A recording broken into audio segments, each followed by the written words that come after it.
everyone, and welcome to We Go Back. I'm your host, Bryan Abou Chacra, and on this week's episode, we will be reviewing Orientation and Everybody Loves Hugo, the third and fourth episodes of Season 2 of Lost. So, first thing I want to say about Orientation is that this episode is definitely all over the place, so my notes are definitely all over the place. This was one of those episodes of Lost that really had that fast pace, really suspenseful, but constantly throwing a lot of information at you. Episodes that I think we see a lot of in this season. So forgive me if these notes are a little bit all over the place, because there's a lot to keep up with. I actually had to pause the episode a few times just to get things down, because there was so much, especially with the video we end up watching later, in the hatch. So we have right back from the end of the last episode, picking up from the story for Jin, Michael, and Sawyer. They're on the beach. They get captured by these people and thrown into a big old trap in the dirt. We'll get back to them way later, because I think jumping around there is going to be way too much to deal with right now. So we're going to pass it on to the flashback with Locke, where we find out he's in anger management and has issues with these people's petty anger because he lost his kidney and had his father come in and tell him that he loves him, and then stole his kidney and disappeared, which is a real thing to be angry about. John leaves the meeting, stands outside trying to light a cigarette. He's trying to smoke, but can't get it lit. So I find that really interesting that he's out there, and that we find out that John used to smoke, but hasn't in a while, obviously, since he doesn't on the island and hasn't in any other flashback. But we meet Helen here, and that's really cool to see where her origin was and what happened with their story. So we're going to get to see a little bit of their storyline here. He'd mentioned her in previous episodes, but not too much in detail. But now we know who she is. Anyway, we have back in the hatch the standoff between Jack and Desmond, which ends up in Kate getting a shotgun, which was really overkill, and causing the computer that has this code entered into it to be shot. We now have a huge conflict with what is going to happen to this computer, and Desmond is losing his mind. Jack in this whole scene is just absolutely crazy as well. Can't seem to be comprehending what's going on in this situation, especially after this guy has said that he recognizes him, a guy who's been trapped in a hatch for the last, who knows how long at this point. So, let's take a step into the flashback again. Like I said, notes are going to be all over the place, but Locke has a flashback where he's leaving Helen's. Obviously, he's been seeing her for a while. They're having a romantic relationship, and he leaves and goes to stake out Anthony Cooper's house. Anthony Cooper finds him, sits in his car, and tells him that he is not wanted. That is it. He doesn't want to see him again. And that is horrible. Poor John. Just when you think he's going to get a little bit of happiness in his life, especially with this new woman, he gets kicked in the ass again. However, if you kind of think about it, he is almost asking for it. He keeps pestering this guy. He even followed him when he moved, and this guy just wants to be left alone. Who wants a crazy person sitting outside of their house every day? That's going to be like so unnerving to look outside and see that car every day, or however often it's there. But either way, it still sucks to be told you're not wanted. And that's really sad. I wanted to bring that up to you guys because I think we're just watching John slowly fall into the place that he was at before he got to the island. But back in the hatch, we have Desmond trying to fix the computer and Jack wanting to have explanation. He doesn't understand what's going on, and he needs Desmond to explain to him how he got here and what he's been doing for this entire time. Desmond explains everything to Jack, and Jack, of course, is completely skeptical and doesn't believe anything about it. Desmond now guides them to the bookcase where behind the book, The Turning of the Screw, there's a video that'll substantiate everything that he's been saying. Before I go into the video, I want to talk a little bit about The Turning of the Screw. It's a book by Henry James, and the book itself is touted for its ability to cause an intimate sense of confusion and suspense with the reader, which I think is a nudge to what Lost does to us as the viewers. So, going back to Jack and John watching this video, Locke watching this video, it's Jack still not believing what is in front of him. As they're setting up this video, he is completely skeptical, doesn't want to believe that John even believes it. And at first it kind of was something that I struggled with to understand. I didn't know what was going on. And then I had a little bit of a thought. I think that Jack can't find reasons against what he's being shown, and that's really causing him to question everything that he knows. He's in this manic state right now and doesn't really know what to think. You can see him being exceptionally irrational. Again, when he's pushed in these situations where he's questioning what he knows is real, he becomes exceptionally irrational. And in this entire situation, none of this stuff should be real. But what John points out to him in this scene, that how can all of this be impossible when this guy just said that he recognizes you? And isn't that just as impossible as everything you're seeing in front of you?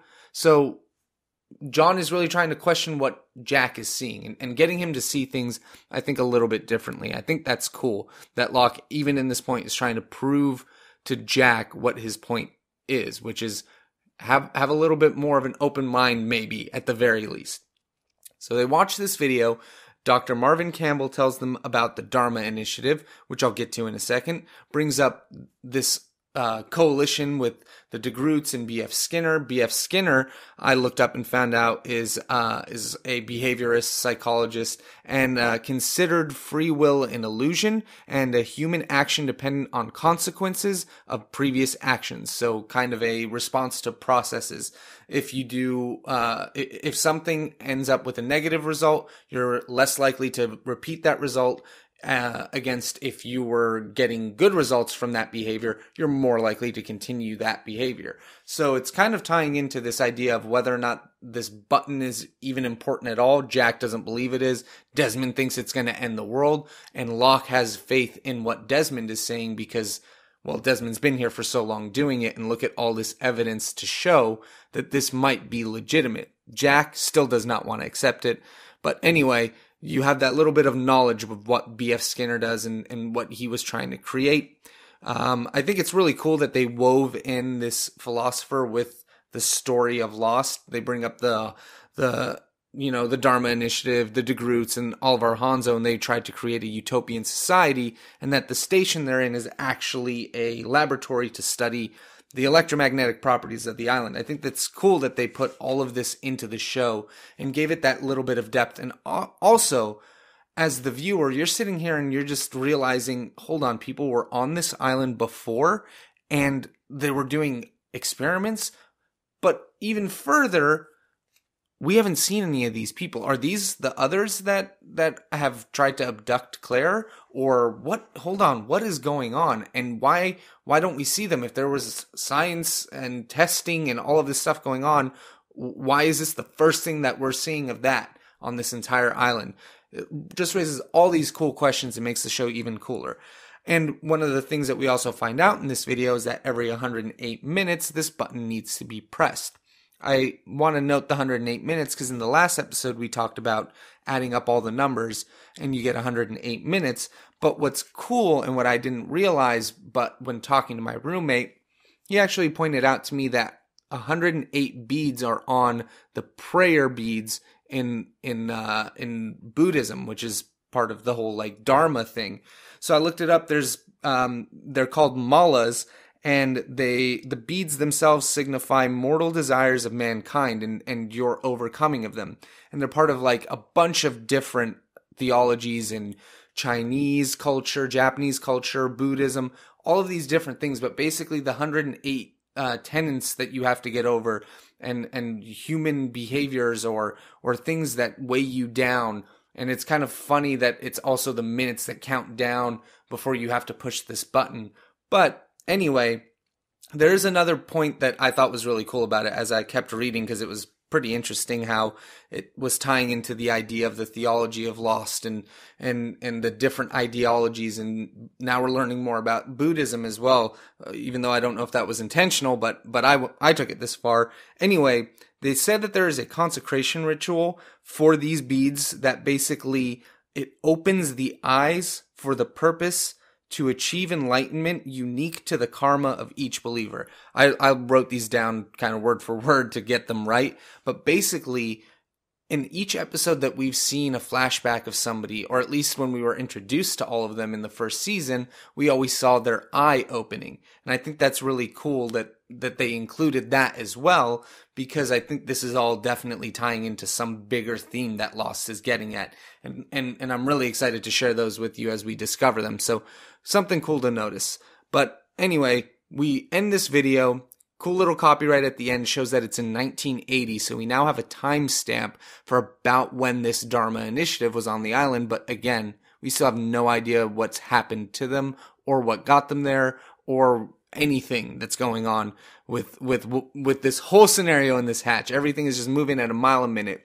Jack is still not buying a single word of it and is still absolutely skeptical.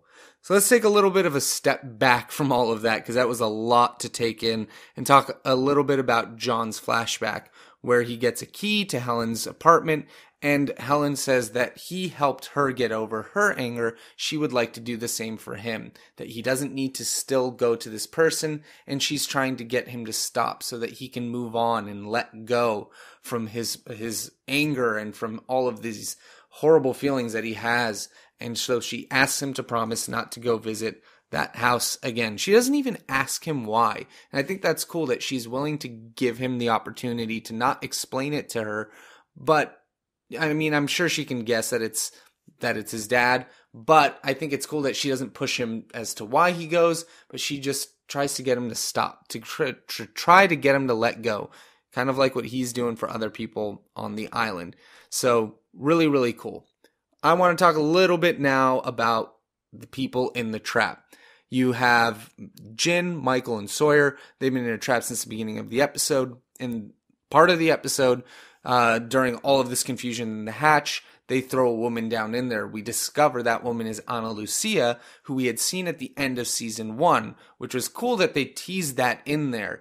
So when you see her, you know that she is actually a survivor too. And I think it's so cool that they put that in there as part of this story. So that takes us back to the hatch. And we have Jack continuing to interrogate Desmond. Doesn't believe that anything about what he's saying is true. And that the hatch is not real. That it's all an experiment to see if you will do it.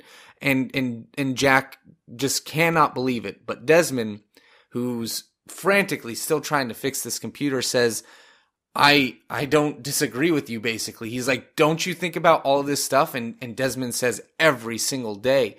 But when I pass by that wall with all that concrete, boy, my feelings sure do something. And we've seen Jack have that pull on the key, so there's something there.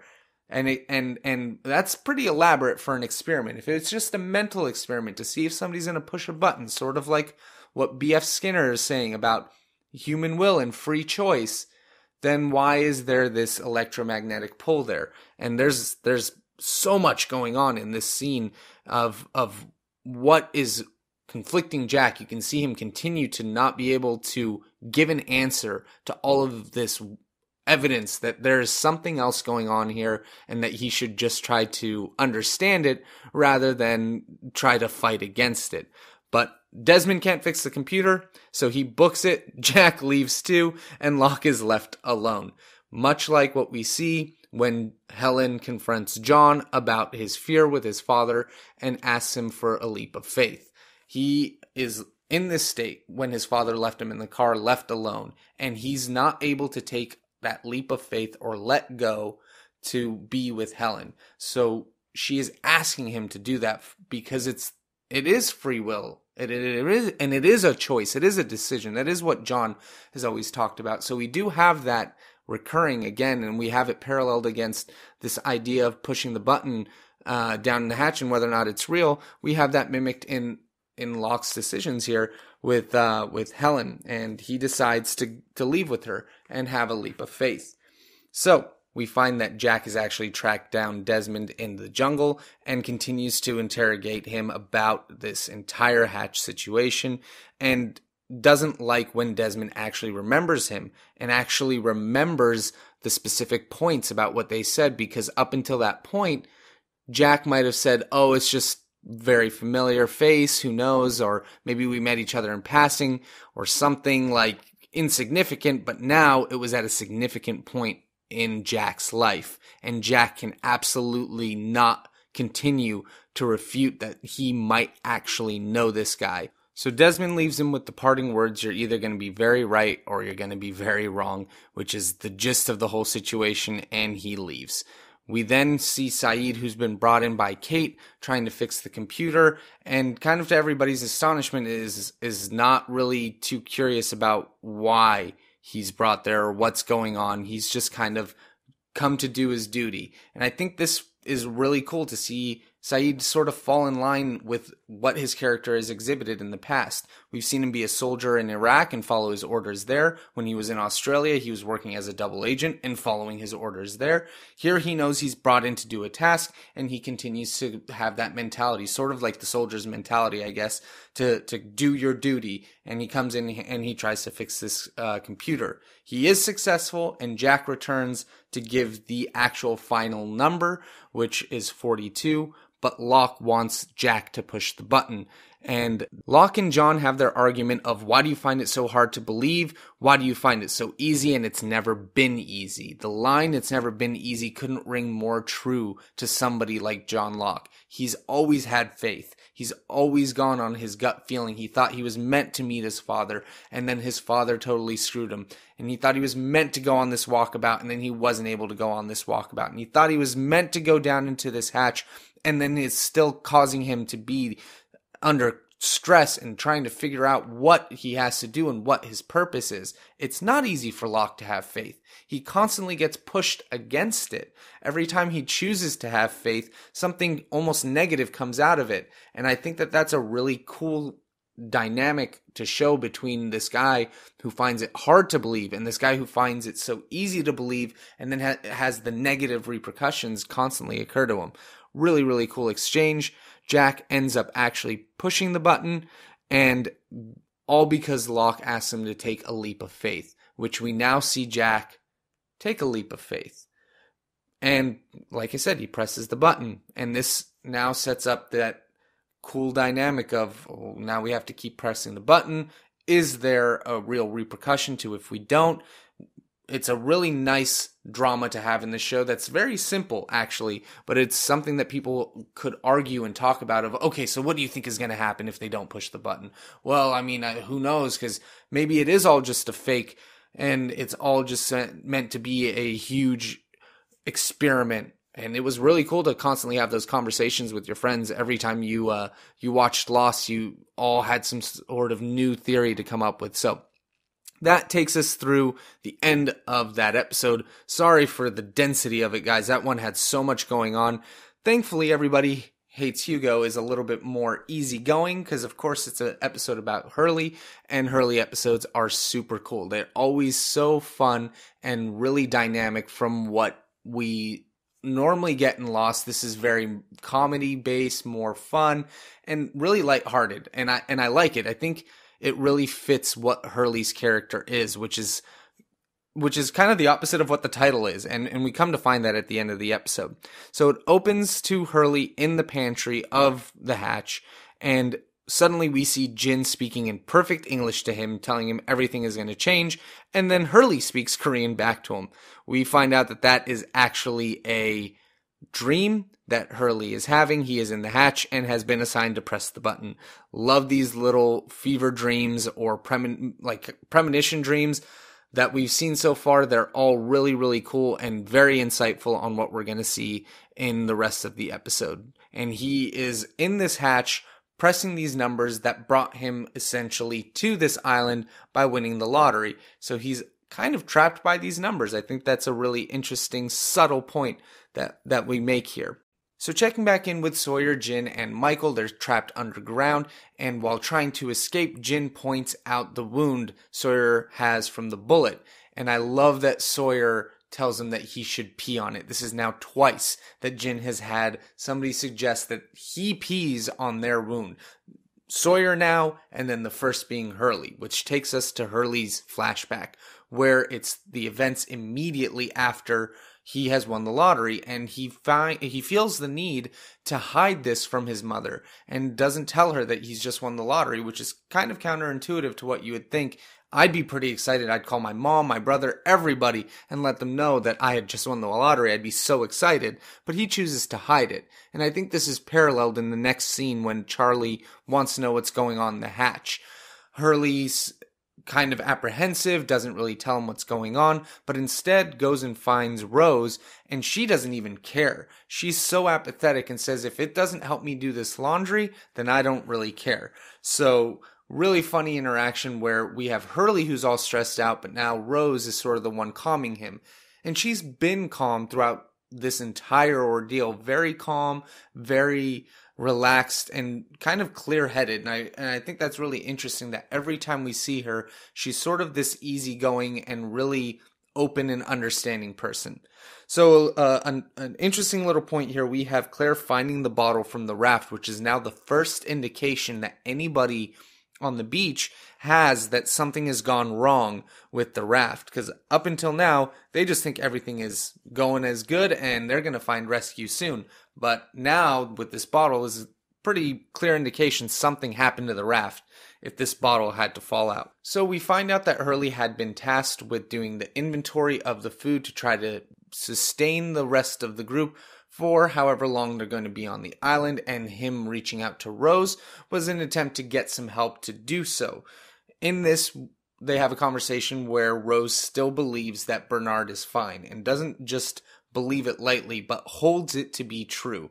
Though Hurley asserts that we're in the tail section, we now know that at least one person survived in Ana Lucia, and there actually might be a chance that Bernard is still alive.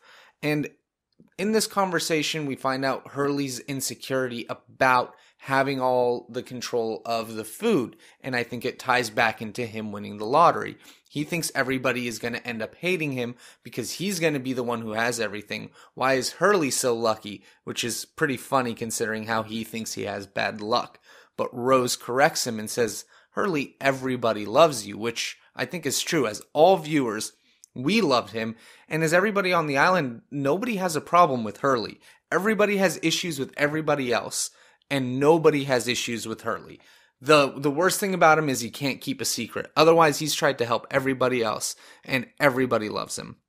So it's funny to see him take this role so seriously because he can understand where it can lead because he's been there with the lottery. He says that's how it starts when Kate comes in and takes the shampoo. So he's very, very sincere about this position. We go back to his flashback, and in this scene, Hurley gets called into his manager, and his manager has caught him stealing from the restaurant, eating an 8-piece dinner. And yes, that is one of the numbers. But one of the coolest things about Lost is how characters overlap. And I want you to take a second look at this guy who's his manager, whose name is Randy, because we've seen him before. He was Locke's manager at the paper company. So wherever that falls in the timeline, it is the same guy. And I don't know if you picked up on that. He doesn't have a beard this time and his hair is shorter, but it is the same actor. The guy has the same name, and that's so cool that we now have these two characters who have a point of contact that isn't even on the island that they both worked under in their horrible job. It gives that depth to the show and that connection that these people that you're starting to see have. You have Desmond and Jack off island, and now you have this off island connection between Locke and Hurley. Even though it's kind of a loose connection, it's still pretty significant, and it's pretty cool. So moving on, we find out Charlie's been following Locke around because he feels left out and wants to know what's going on in the hatch. To his surprise, Locke actually tells him exactly what's going on, tells him what Hurley's been doing down there, and is actually completely upfront with him about the entire situation, which has not happened at all up until this point. And I find that really, really interesting. Maybe Locke wanted him to come down and push the button too, because two people can't just do it, especially when you have so many others on the island.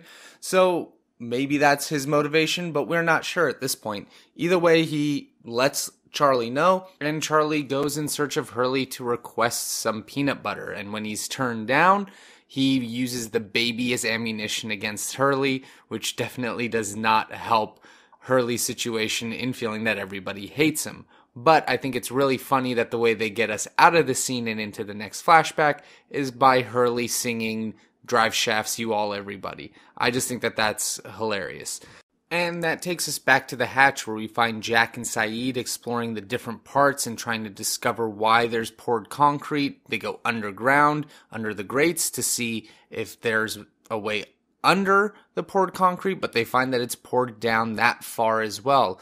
And Saeed brings up Chernobyl, which is a huge nuclear event in the 80s where they had to pour concrete to conceal the nuclear radiation that occurred as a result of this power plant going completely haywire. And I think it blew up. I'm not entirely sure. You guys can look it up for yourselves. But now we know that there's some sort of huge either nuclear or definitely electromagnetic incident that occurred here, and it's definitely backed up by what Marvin Candle said in the video in orientation. So Jack and Saeed hit a literal dead end, and Hurley is very distraught about what to do with his situation on the food inventory, brings it up to Locke, and Locke won't let him quit the job, like he quit his job at the chicken place.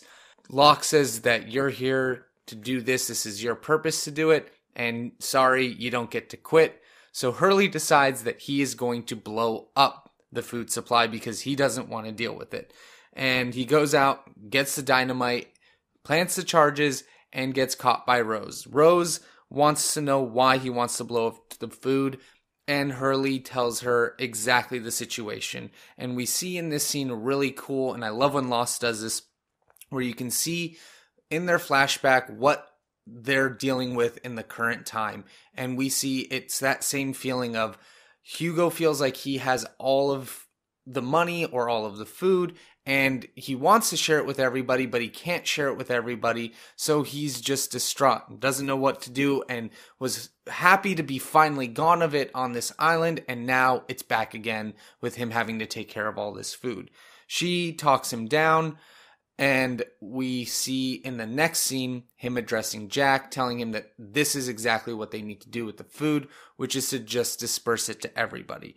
Everybody is happy, and Hugo is the reason why, because he knew that this would be the best way. Trying to control it, trying to be the one to make the decision about who gets what food is the best way to go about it, and he just gives it out to everyone.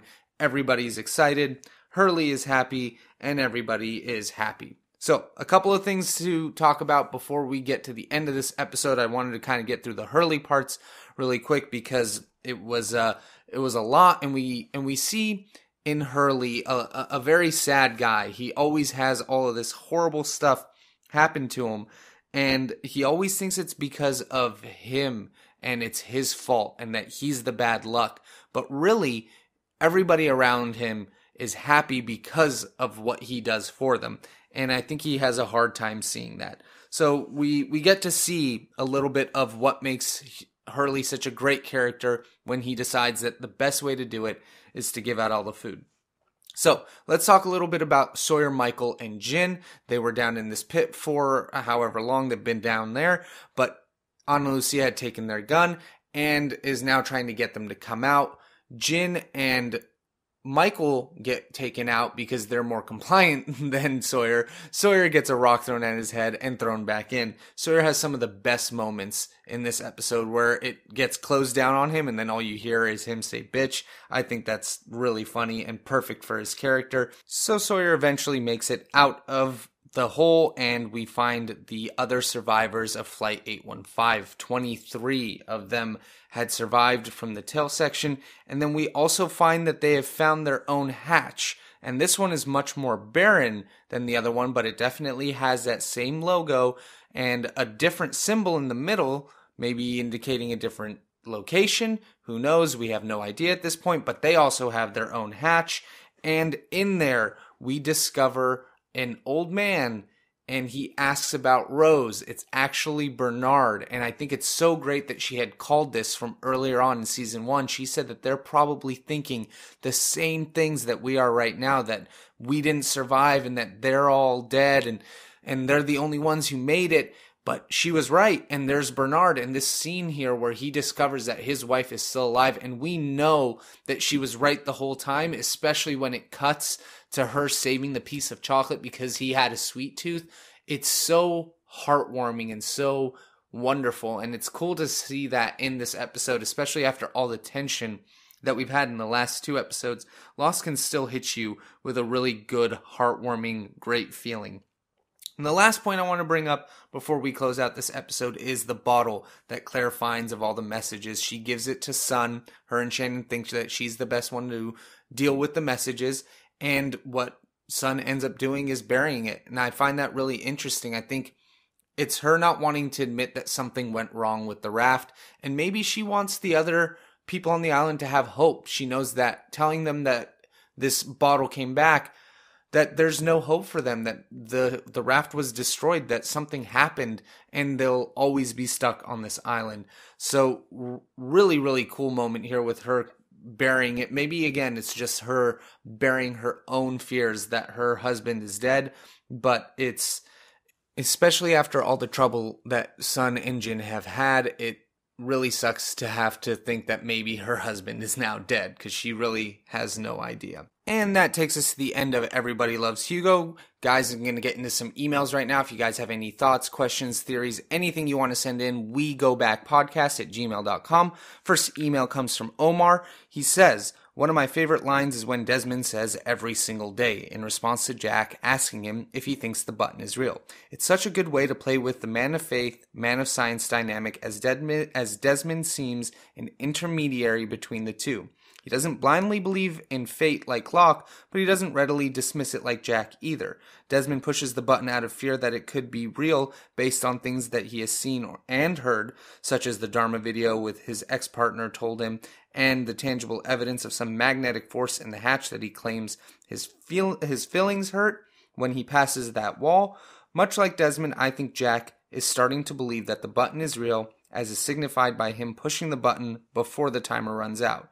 And this belief is rooted in the things Desmond has said to him. Jack is very reluctant to press the button, but just like Desmond, he believes it could be real while also remaining skeptical. Yeah, I can see that transition. Towards the end, we see a different type of Jack. Or maybe he's just pressing the button because he wants to get out of there and wants John to leave him alone. I don't think that's the case. I think he is starting to understand maybe some weird forces are in at this moment. Thank you very much, Omar. Always appreciate your emails. Thank you for writing in. Keep on writing in. Appreciate it. Next email we have is from Ryan. He has a couple really good observations. He says, just like in season 1 finale, Locke forces the numbers when Hurley is trying to prevent it. Also, I noticed the Swan logo is black and white, and so is the clock timer, half and half, maybe playing with that whole black and white thing. That's definitely a good point, Ryan. I never had thought about that before. He says, with Jack not believing in any of this, why did he hit the button? Does he maybe deep down believe? Why do you think Jack accepted to hit the button? I think he is starting to believe it. I think he sees too many pieces of evidence against what he wants to believe, but is still struggling to let go of what he wants to believe because it's Jack. Next, he moves on to say, noticed, which I'm sure you have already, Walt on the milk carton Hurley was drinking. I actually did not notice that. Oh wait, no, I did. In the flashback, yes, I did notice that. Long time ago, but thank you for reminding me. That's a really good point. That's one of the cool, subtle things that they put in Lost. It's really wonderful that they have these little nuances. They don't need to do that, but it's definitely cool. It kind of tells you. They always give you some sort of tell that something is off in the episode or in the flashback. So I think that's really cool.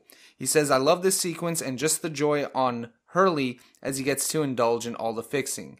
Also, wow, Jin not only spoke English, but sounded really American. The actor himself is 100% American and had to try to remember Korean for this role as Jin, so I think that's really funny. He does also point out that Hurley eats 8 pieces of chicken, and he says that he loves the pit scene and laughed his ass off as Sawyer is the only one left in the pit and gets the door slammed back on him. In the pitch black, we just hear bitch. I love that too. I mean, that's why I pointed it out. I love that other people are seeing the same things I'm seeing. That's really, really great. He goes on to finish. Love the ending with Claire and Charlie finally getting to share that peanut butter and Rose holding on to some chocolate for Bernard. Just a feel-good win for the group. We don't get a lot of those and we haven't for a while, so it's nice to see that here. Last email we have from Joey. He says, yes to Kate's chocolate. Last week I had asked if you guys would eat Kate's butt chocolate. He says yes. He says Carlton Cuse is the TV announcer when Hurley wins the lottery. I had not noticed that and didn't know that at all. He goes on to say Hurley's episodes have more numbers than any others. 23 survivors, numbers 4 on the gas price. Lottery announcer says it's the 16th week without a winner. He finishes by asking why haven't all the survivors moved into the hatch? Why does the other hatch have nothing in it? Great stuff on the podcast, mate. Thank you. I really appreciate that. I don't think they moved into the hatch yet because they don't know what to do with the hatch. They've just literally gotten in there and they're trying to figure out all the food situation. As for the other hatch, there's really no way to say at this point why. We've only just seen that hatch and we don't know what's going on in there. So it's really hard to say. But as you watch, I think it'll be explained to you. I really appreciate your emails this week, guys. Always, if you have any questions, thoughts, anything, like I said, wegobackpodcast@gmail.com. Be happy to hear from you. And if you guys want to follow me on Twitter, @KingLordBryan, for any updates, or if you just have any questions that you want to ask me on Twitter. Anyway, guys, thank you for sticking through with this episode. I know this one was all over the place. These 2 episodes have a lot going on in terms of what is being set up for the rest of the season and for a lot of the themes that go on in the show. So it was a lot to go through. Really appreciate it. Hope to hear from you guys soon, and I'll see you next week. Take care.